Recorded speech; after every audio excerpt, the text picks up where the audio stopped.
I love shopping. Colors and forms, peaceful music on aisle, strolling from one item to the other, and then coffee and the cake. If you are like me, you know exactly what I mean. Haha. But we are not going to buy just for buying, isn't it? Or today I'm sharing my top 10 things from household items to the clothes or beauty products, which I will never be buying again, and some marketing tricks which led me into getting something what I need like a hole in the head.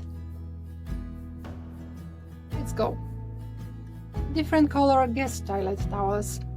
Who said that they have to be unlike color like in the master bedroom? Does somebody showing less hospitality when offering their guests the same towels what they are using? They only have to be clean. When I'm thinking about hotels, they haven't unique towels for every guest room. Why should we? The faded one is used mostly by us, and the rest are just collecting the dust because we haven't many guests.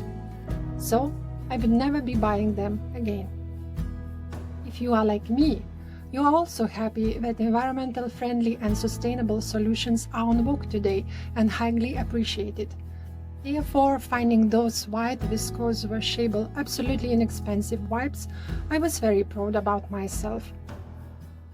The fact is that their zero plastic containing fabric actually feels like a plastic and behaves like a plastic, moving the dirt from one place to another. Sure, you know what I mean.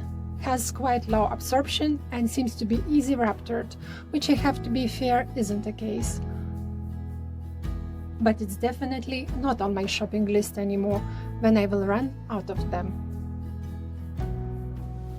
When I got with new indicated dishwasher tabs, I thought I will be doing significantly less harm to the environment using them. I liked everything about it. Besides that it's eco-friendly, it promised high performance even with a burnt food.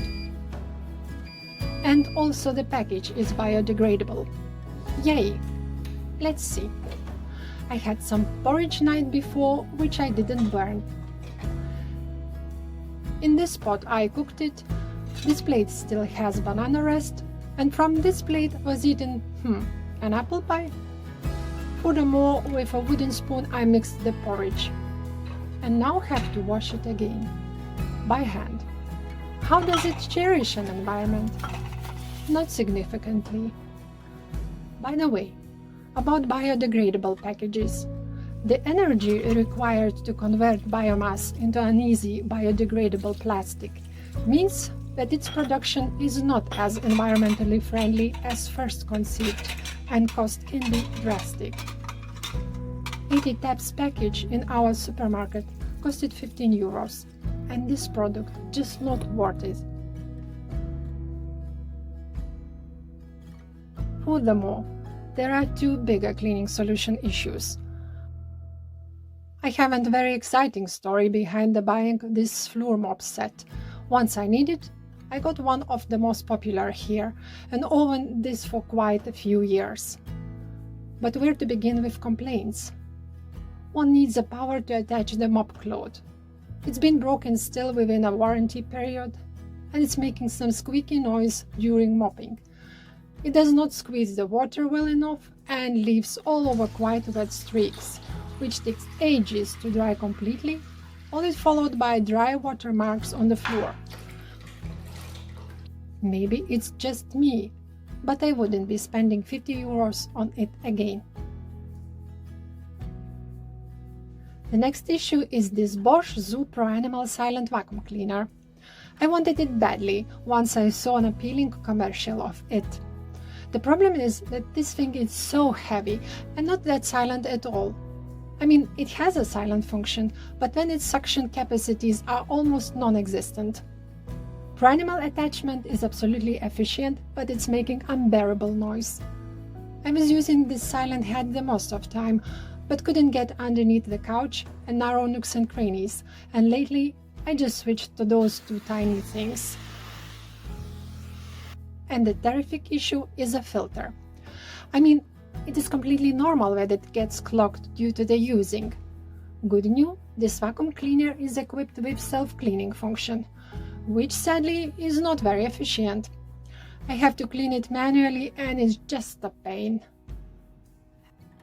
I have to admit, I'm not tickled pink only about this particular product. We got a washing machine and dryer and some small appliances from Bosch I'm very pleased with. But not with this one, quite expensive, bulky, difficult maneuvering monster with its giant noisy attachments and cloggy filter. When our old radio gave up the ghost, we were up to the new one, and mostly for listening classical CDs. So we got to the store, and you know the trick of less expensive next to very expensive one. Yes, that's how we got the less pricey one. Well, it's too wide for all the surfaces in our living except the countertop. The radio sounds like it would be between two frequencies, and the antenna cable has to be kept on top. Otherwise, there is no sound quality at all. Do you still have a landline? Because we do, as it's somehow connected with our quite inexpensive internet plan. We also are keeping a fixed phone. This particular one from Panasonic we got some 5 years ago for 110 euros. My husband started to hate it at his second call. The keyboard design is made ridiculously unhandy. Can you imagine a touchscreen but with the press keys? Never mind, I lost count how many times we messed up the numbers and had started to deal over and over again. And now this lame item finally died. Dang it. I guess we are not too sad about it. Don't be worried, the lilies are for cheering up. The next two are the cult things. The ordinary. Inexpensive and efficient, right? Well, not in my case. I got 5 products in February and maybe I was using them wrong way, but they gave me bad rash and skin irritation. This one for Eyezone I'm still keeping, but I have no patience to wait until it dries before applying the cream, so I'm not going to rebuy it again. In addition to the ordinary, there is another iconic thing everyone must have. Fjällräven Kånken backpack. The point is, I don't really need it for the daily use, and for the travel, I don't know how about you, but I just don't like the bags with no zipped inner pockets. And we are not traveling that often, and more than this, not backpacking at all. So why I got those both things?